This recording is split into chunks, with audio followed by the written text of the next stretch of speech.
जाती है। Hi guys, welcome back to my channel Sumit Raj blog. तो स्वागत है आप सभी का मेरे आज के नए ब्लॉग में। तो भाई नहा धो के एकदम रेडी हो चुका हूँ। तो भाई मैं जा रहा हूँ अभी श्यामपुर की तरफ, तो वहाँ भागवत में जा रहा हूँ। तो भाई चलते हैं डायरेक्ट श्यामपुर। तो भाई फाइनली लेके जाते हैं आज R15 को, और ये है दीपक की।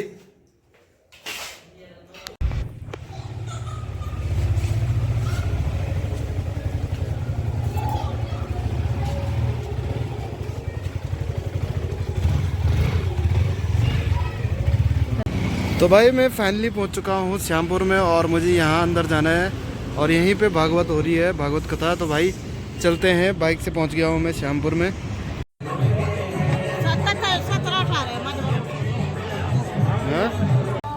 तो भाई फाइनली पहुंच चुका हूं मैं यहां पर, और यहां पे हो रहा है भागवत पुराण। तो दिखाता हूं आपको।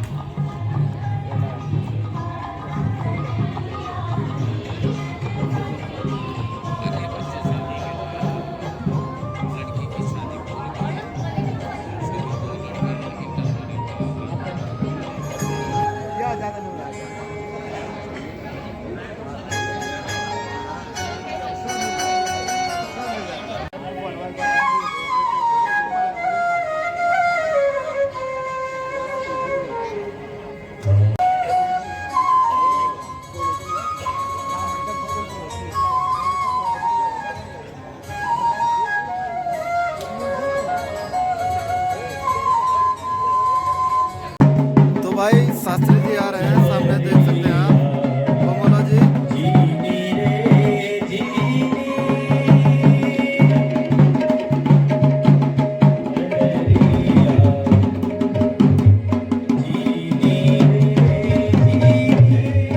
जाती है।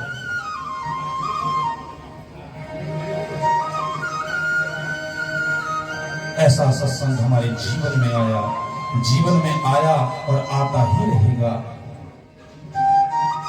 ऐसी सत्संग रूपी कथा का दिव्य आयोजन इस योग नगरी में है, ये ऋषि नगरी में।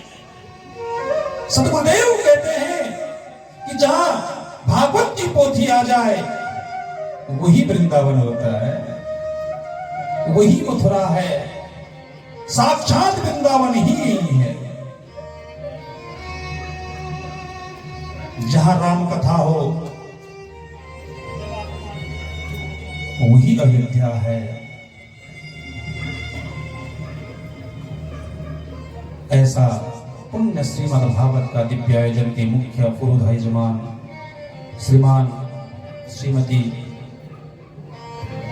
मंजू देवी काला, उनके सुपुत्र महादेव प्रसाद काला, दीपक प्रसाद काला, श्री हरि प्रसाद काला, श्री गोपाल दत्त काला तथा इनकी बहनें, इनकी बहनोइया, इनके पुत्र दामाद, इनके स्वजन इष्ट मित्रगण, जिन्होंने अपने पितृ के निमित्त श्रीमद् भागवत रूपी कथा रखी है। श्री कृष्ण का विवाह हुआ है।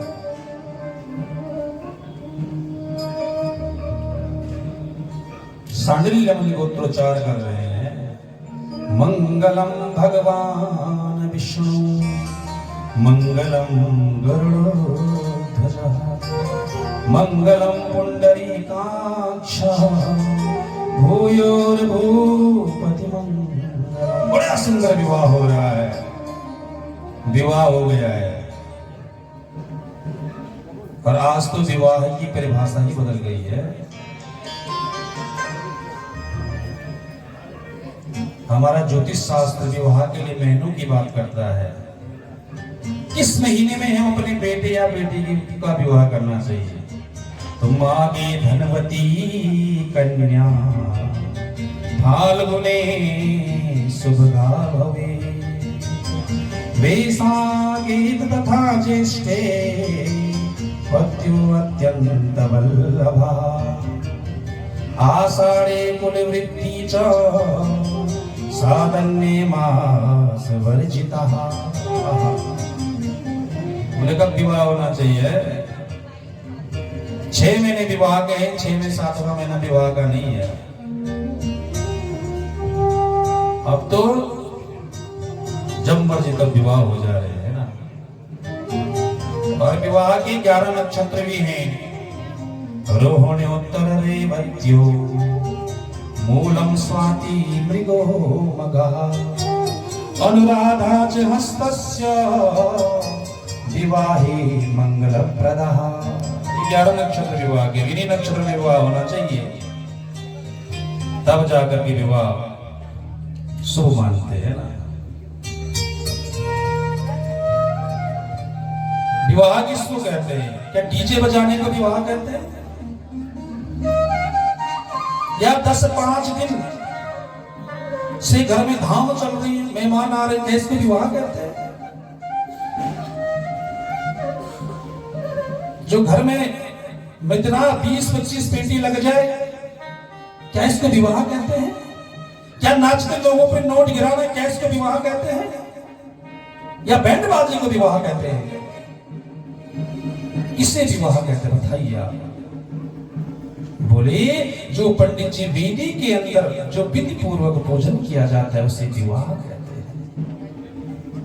8 महीने से विवाही की तैयारी में लगे रहते हैं, मगर यदि पंडित जी ने कह दिया कि श्रीफल 2 बोले कि हम भूल तो भूल ही गए, अर्थात जो असली कार्य था उसको भूल गए।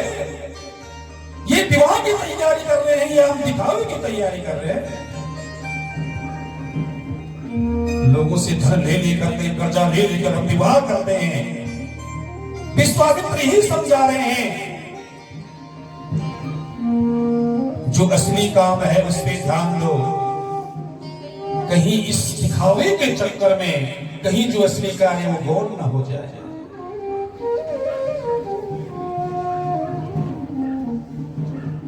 छह घंटे में हम नाचने लगाएंगे, 2 घंटे जयमाला में लगा देंगे, 2 घंटे फोटो में लगा देंगे। और जैसे फेरी की बारी आई तो क्या कहते हैं? पंडित जी जल्दी करो, जल्दी करो। इसका मतलब क्या हुआ? असली काम के लिए हमारे पास समय नहीं है। यही कारण है कि आज घरों में सुख शांति नहीं है। अरे मेरे प्यारे, विवाह करना है तो मंदिर में करो, गौशाला में करो, और पार्टी करनी है तो बोलो पैलेस में करो। जिस पैलेस में हजारों पेटियां शराब की पी गई हो, मिद्रा की पी गई हो, हजारों बकरी की हड्डियां पड़ी हो, क्या उस पैलेस में भगवान आएंगे? भगवान नहीं आएंगे वहां। उस पैलेस के अंदर भगवान हमें आशीर्वाद देने वाले नहीं है, क्योंकि हम वैदिक परंपरा को महत्व तो नहीं देते हैं। यहां तक कि विवाह में ब्राह्मणों का सम्मान भी नहीं है। हम लोगों ने तो विवाह करना ही छोड़ दिया है। विवाह में हम लाखों का खर्च करते हैं, मगर एक ब्राह्मण को भोजन की व्यवस्था नहीं होती है। हाँ, भोजन की व्यवस्था होती ही नहीं है, क्योंकि ब्राह्मण लोग बिना प्याज लहसुन के खाते हैं, उनके लिए भोजन की व्यवस्था नहीं की जाती। धिक्कार है, व्यर्थ है। इसलिए तो घर में शांति नहीं है।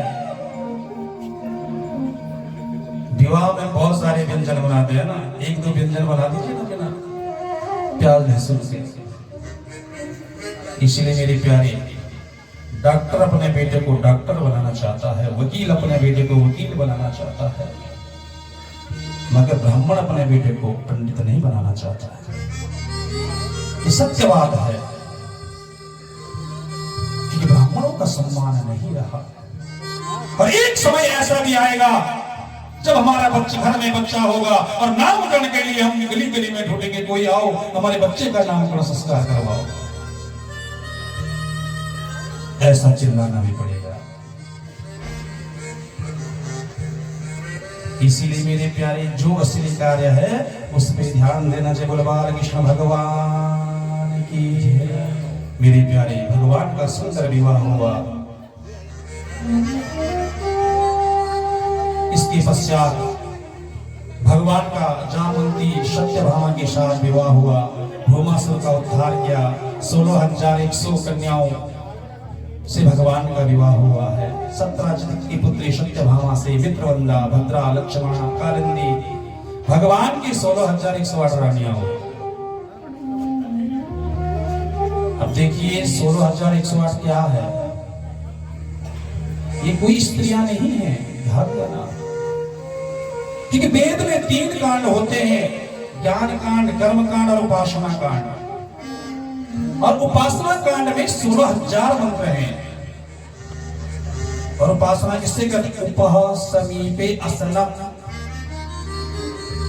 समीप कहते हैं पास जाना, यानी परमात्मा के पास जाना ही उपासना है। वो 16,000 जो मंत्र हैं वही 16,000 भगवान की रानियां हैं। और 8 क्या है? भूमो वायु नलो वापो, भूमि जल वायु अग्नि आकाश मन बुद्धि अहंकार, ये 16,108 भगवान की रानियां हैं। सुखदेव जी कहते हैं राजन, भगवान ने जरासंध का उद्धार कर दिया, शिशुपाल का उद्धार कर दिया, दंतवक्र का उद्धार कर दिया।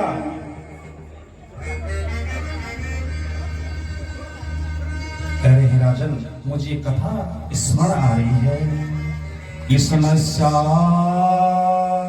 सका कश्चित् ब्राह्मणो ब्रह्मवित्तमः विरिक्त इंद्रियार्थेषु प्रसन्नात्मा जितेंद्रिय। हे राजन, मैं एक बहुत बड़ा प्रसंग, सुंदर प्रसंग कहूं। एक ब्राह्मण थे जो भगवान श्री कृष्ण के परम मित्र थे, जो विषयों से विरक्त थे, जिनका मन प्रशांत था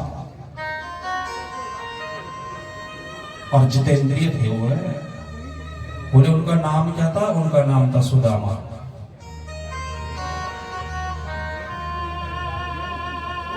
सुदामा के बारे में बहुत कुछ लोगों की भ्रांतियां हैं कि सुदामा घर घर जाकर के भीख मांगते थे मेरे प्यारे, मगर ऐसे किसी शास्त्र में नहीं लिखा है। क्योंकि भागवत में लिखा है यदि ब्राह्मण भीख मांगे तो उसका ब्रह्मत्व नष्ट हो जाता है। ब्राह्मण को दाम लेने का अधिकार है, भीख मांगने का अधिकार नहीं है। इसलिए भागवत में सुदामा को दरिद्र शब्द से संबोधन नहीं किया गया है।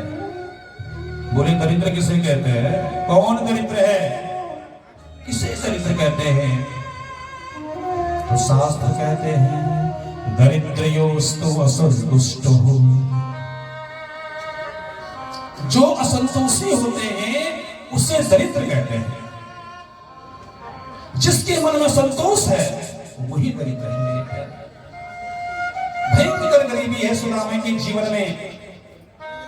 एक दिन उनकी पत्नी उनके पास गई और हाथ जोड़ करके कह रही है सुदामा जी से कि हे स्वामी। सुदामा जी कह रहे बोलो भाग्यवान, क्या बोलना चाहते हैं? तो सुदामा की पत्नी कह रही है ननो ब्रह्मन भगवता सखा साक्षात् श्रियापति। भगवान, मैंने सुना कि साक्षात लक्ष्मीपति भगवान श्री कृष्ण जो द्वारिका नाथ है आपकी सखा है, आपके बचपन के मित्र हैं। क्या आपके मन में उनसे मिलने की आकांक्षा नहीं है? देखो शब्द शैली देखिए मां सखा की। सुदामा बोली ऐसा कौन संसार में मनुष्य होगा जो भगवान को मिलना न चाहे? एक बार किससे मिलने की आकांक्षा किसको ना हो? लोग बारंबार भगवान को मिलने की अभिलाषा रखते हैं। तो उनकी पत्नी कह रही स्वामी जाओ न एक बार मिलने के लिए भगवान को। सुदामा से बार बार आग्रह करने पर सुदामा जाने के लिए तैयार तो हो गई, मगर सुदामा कह रहे हैं तुम जानती हो यदि हम किसी के घर में जाते हैं ना तो खाली हाथ नहीं जाते। कैसे जाओगे खाली हाथ? मतलब पत्नी ने कहा चिंता मत करो, मैं व्यवस्था करती हूँ। आज सुशीला उनकी पत्नी 5 घरों से चावल लेकर के 5 मुट्ठी चावल एक कपड़े में बांध करके सुदामा को दे दिया और सुदामा चल पड़े द्वारका की ओर प्रस्थान कर दिया है। सुदामा ने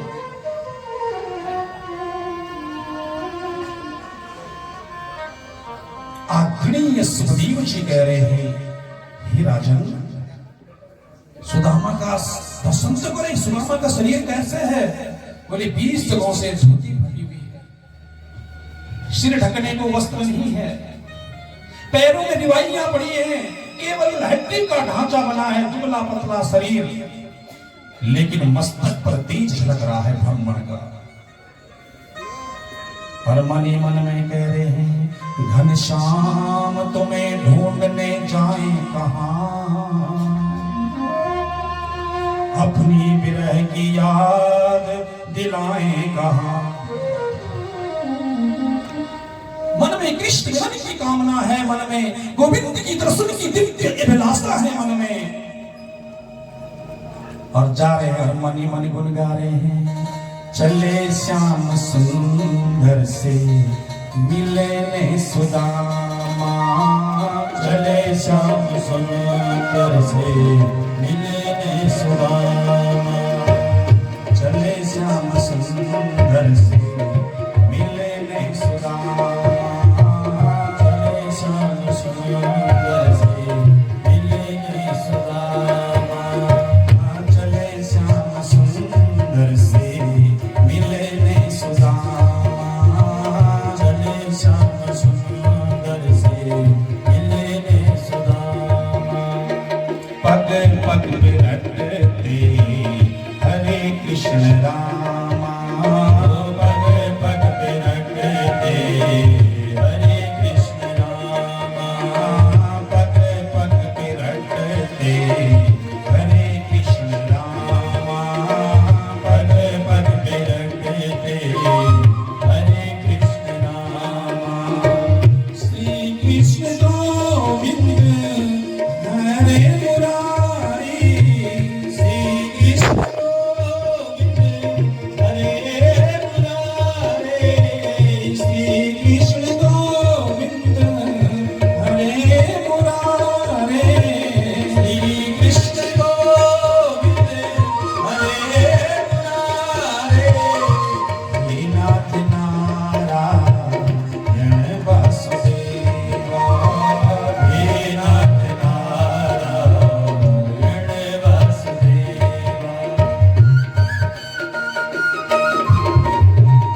मन को लुभाते बंसी बजाते मन को लुभाते बंसी बजाते मन को लुभाते बंसी बजाते मन को लुभाते गाता यही मैं तन्नाद जागूं गाता यही मैं तन्नाद जागूं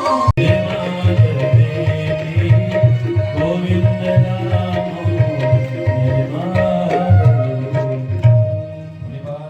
भगवान ऐसे सुधामा की मनी मन में जैसे भगवान का स्मरण कर रहे थे मेरे प्यारे द्वारिका पहुंच गए। सुदामा ने देखा कि बड़ी सुंदर नगरी है, कहीं मैं स्वप्न तो नहीं देख रहा हूं, कहीं द्वारिका ही नगरी है। द्वार पे द्वारपाल खड़े, बोले भगवान के द्वारपाल कौन है? कोई शासन नहीं है, जय और विजय है। द्वारपालों ने कहा, हे ब्रह्मा देवता आप कहां जा रहे हो?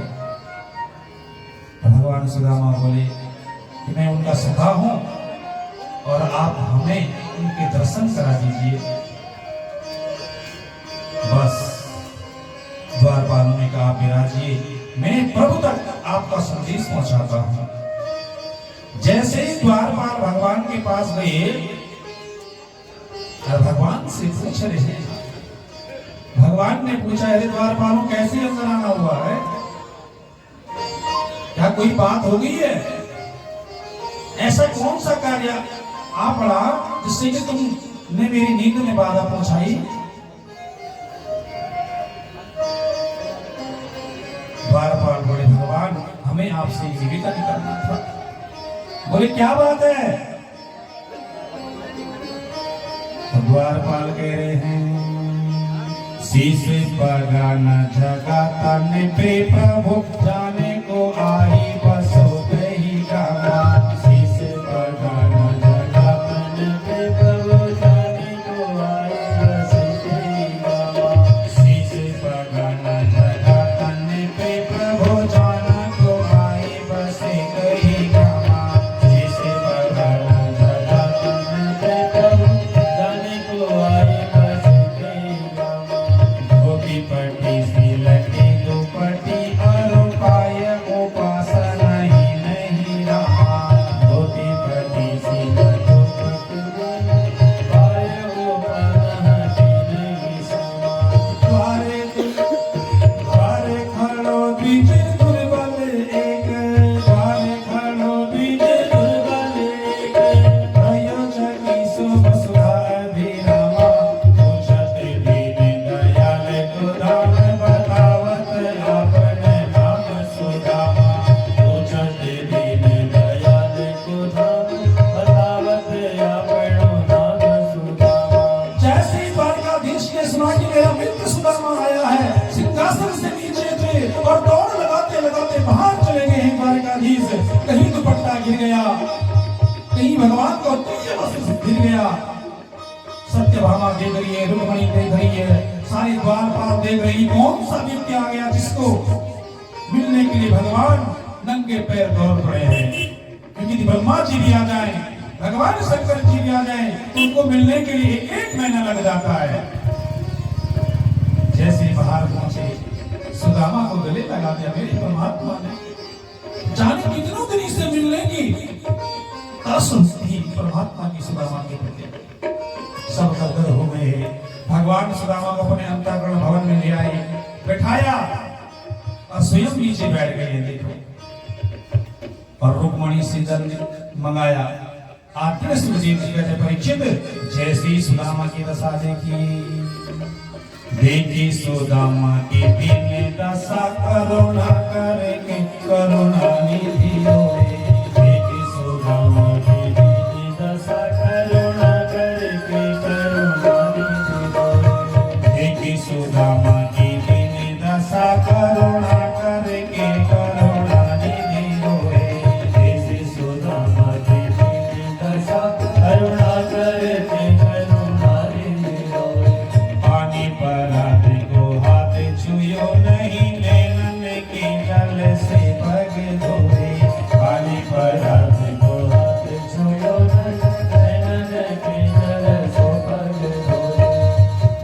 भगवान ने सुदामा के पैर को देखा, उनकी आंखों से अश्रुधारा बह चली।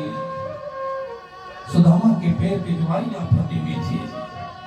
भगवान के नेत्रों से अश्रुधारा बह गई और उन्हीं आंसुओं से भगवान ने सुदामा के पैर प्रक्षालन कर दिए।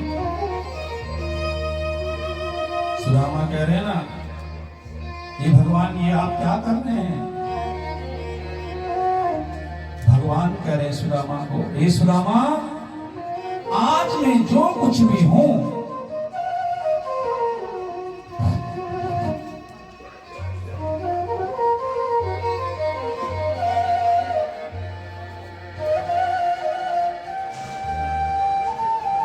आज मैं जो कुछ भी हूं आपके आशीर्वाद से ही हूं। आपकी कृपा से ही मुझे सर्वस्व मिला है और ब्राह्मण के आशीर्वाद से ही मुझे सब कुछ प्राप्त है।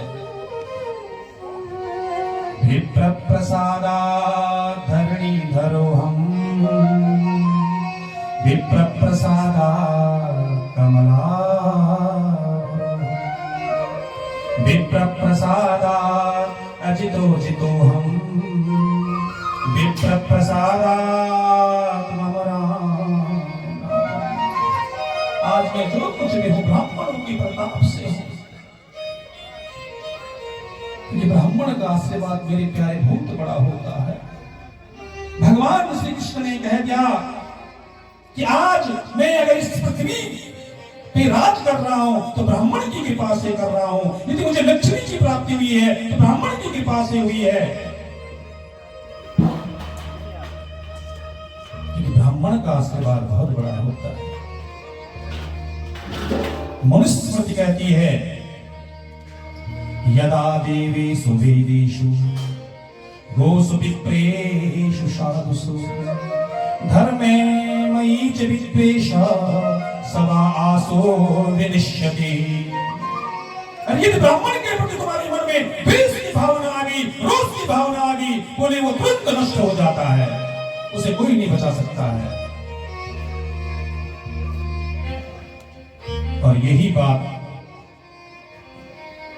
भगवान राम लक्ष्मण से भी कहते हैं कि लक्ष्मण, पुण्या एक जग महो नहीं दूजा, पुण्या एक जग नहीं दूजा, पुण्या एक जग नहीं दूजा, पुण्या एक जग नहीं दूजा। जो कि युद्ध हार चुका था, मगर शुक्राचार्य ने कहा ब्राह्मण की पूजा कर, ब्राह्मण की अर्चना कर, विश्व विजयी त्रिलोकीनाथ बन गया। बोलिए। और विप्र शब्द आया, बोले विप्र किसे कहते हैं? जनमना विशेषेण प्रपूर्यते सकल मनोरथान। कहा जन्मना ब्राह्मणो ज्ञेयो संस्कारात् द्विज उच्यते, विद्यानिर्भवित विप्रा उच्यते। जन्म से ब्राह्मण हो, यज्ञों को विदधारी हो और वेद और शास्त्रों का जिसको ज्ञान है वो विप्र है महाराज। भगवान श्री कृष्ण जी कह रहे हैं कि हे सुदामा, यदि मैं आज जो कुछ भी हूं तुम्हारी ही कृपा से हूं, मुझे सर्वस्व प्राप्त है। इस प्रकार सुखदेव जी कहते हैं, परीक्षित, भगवान ने सुदामा का अद्भुत स्वागत किया है। यहाँ पे ध्यान दें, ये स्वागत किसी भिखमंगे का नहीं हो रहा है, ये स्वागत किसी दरिद्री का नहीं हो रहा है, ये स्वागत सुदामा के जीवन के त्याग का हो रहा है। यदि सुदामा के जीवन में त्याग न होता तो स्वागत नहीं होता। वास्तव में सुदामा जीवन में बहुत सत्कर्म किए। अब मेरे परमात्मा ने सुदामा के लिए 56 परिवार के भोग लगा दिए। अब भगवान पूछ रहे ना, हे मित्र, क्या तुम खाली हाथ आए मेरे यहाँ? कुछ दिया है? सुदामा का सिर नीचे झुक गया। सोच रहे कैसे बताऊं, चावल तो लाया हूं वो भी फटी पोटली में। सुदामा बात बदलने की कोशिश कर रहे हैं, मगर भगवान ने देख लिया सुदामा की जुबाई ऐसी उठी हुई थी महाराज। तुरंत वो चावल निकाल दिया और जैसे एक मुट्ठी मुंह में डाली, दूसरी मुट्ठी डालने को तैयार हुए थे, रोक दिया रुक्मणी ने। भगवान रुक जाइए, ये कच्चा चावल है, कहीं नुकसान ना हो जाए। सुखदेव जी कहते हैं राजन, आज भगवान ने सुदामा को स्वर्ग लोक संपत्ति का सुख प्रदान कर दिया है। एक रात्रि सुदामा ने विश्राम किया और दूसरे दिन प्रातः काल उठ करके सुदामा कह रहे हैं, लाला मेरी अब जाने की इच्छा है। भगवान ने कहा ठीक है ब्राह्मण देवता आप जाइए, रोका नहीं। सुदामा जिस धोती में आए थे उसी धोती में वापस चल पड़े, जैसे आए थे वैसे ही वापस चल पड़े। मगर जैसे ही सुदामा अपनी कुटिया वाली जगहों पे आए तो क्या देखा, मेरी छोटी सी झुपड़ियां अब कंचन महल खड़े। जहां झोपड़ी थी वहां सुंदर महल खड़े हो गए हैं। और द्वारपालों से पूछा ये कौन सी जगह है, तो द्वारपाल कह रहे हैं ये सुदामापुरी है। सुदामा जी आश्चर्यचकित हो गई, सुदामापुरी है, वापस लौटने के लगे। मगर उसी समय देखा कि उनकी पत्नी सुशीला हाथ में आटे की थान लिए हुए बाहर आ रही है। उनको देख करके सुदामा ने आंखों से हो गए, हे मेरी परमात्मा आप कृपा के सागर हैं, आप दया के सागर हैं, आपने मुझे इतना वैभव दिया। और परमात्मा को मनी मन में प्रणाम करे, बोल बालकृष्ण भगवान जय। देखिए परमात्मा की कृपा, परमात्मा की दया, यदि मन में विश्वास है तो सब कुछ हो सकता है। क्योंकि हमारा विश्वास डगमगा जाता है, हम विश्वास नहीं करते हैं।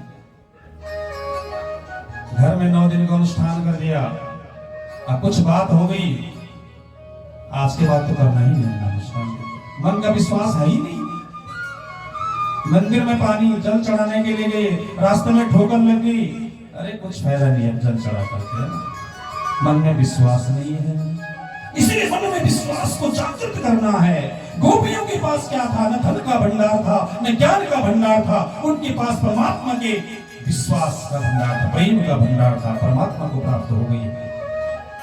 सुदामा के पास क्या था, कुछ नहीं था, मगर परमात्मा का विश्वास था, है ना। इसीलिए घर के अंदर अगर मूर्तियों से मूर्ति मत समझो। आज के बाद घर के अंदर कभी ये मत समझना कि मेरे घर के अंदर मां भगवती की मूर्ति है, नहीं, मेरे घर के अंदर साक्षात मां दुर्गा विराजी है। तो निश्चित है आपके घर में दुर्गा मां विराजी है। मन में भाव है कि दुर्गा की मूर्ति है तो वो मूर्ति ही रहेगी। इसीलिए मन में विश्वास को जागृत करना चाहिए, वही सुदामा ने किया। सुदामा प्रसन्नचित्त होकर के बोले, अनेक वर्षों तक तप किया और वैभव को पाकर के कभी जीवन में अभिमान नहीं किया, अंत में गोविंद के धाम को प्राप्त हो गए। बोल बालकृष्ण भगवान की जय। सुखदेव जी कहते हैं, परीक्षित, यदुवंशियों के साथ के कारण यदुवंशी एक दूसरे से लड़ने लगे। सारे यदुवंशियों का संहार हो चुका है, यह सोच करके भगवान ने श्वास लिया और पृथ्वी का भार बचा दिया। परीक्षित बलराम जी भी समुद्र तट में गए और परमात्मा का चिंतन करते करते अपने शरीर को छोड़ दिया है। अब परमात्मा श्री कृष्ण एक वट वृक्ष के नीचे बैठ गए और दाहिनी पांव को बायां पांव के ऊपर रखकर बैठे हुए हैं। उसी समय एक जरा नाम का बहेली आया, उसने हिरण समझ करके अपने बाण से भगवान का जो पैर का जो तलवा था उसको बीत दिया है। मगर जैसे ही पास आया, चतुर्भुज भगवान नारायण को देखकर उनके पैरों में गिर पड़ा, मेरा अपराध क्षमा कीजिए परमात्मा। भगवान ने कहा, हे डरे तो डर मत, ये जो तूने काम किया है वो मेरी ही आज्ञा से तूने ये कार्य किया, इसलिए जा तू स्वर्ग में निवास कर महाराज। इस प्रकार से मेरी परमात्मा ने स्वधाम गमन किया। मगर जैसी स्वधाम गमन कर रहे थे ना, आकाश मंडल में सभी देवता देख रहे हैं। ब्रह्मा जी ने कहा देखते हैं कि भगवान कहां जाते हैं।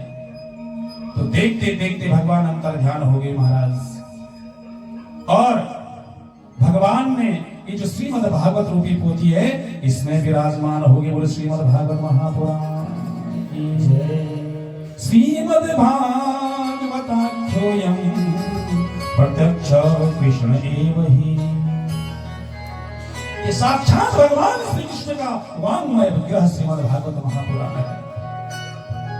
व्यास जी कहते हैं परमात्मा का न तो जन्म होता है न मरण होता है, वे तो अवतार लेते हैं। सुखदेव जी कहते इत्थं हरेर भगवतो रुचिरावतार वीराणि बालचरितानि च शान्तमान। जो मनुष्य इस प्रकार से भगवान के अवतार पराक्रम बाल लीला और किशोर लीला का वर्णन सुनता है, भगवान का संकीर्तन करता है, वो परमात्मा की पराभक्ति को प्राप्त करता है।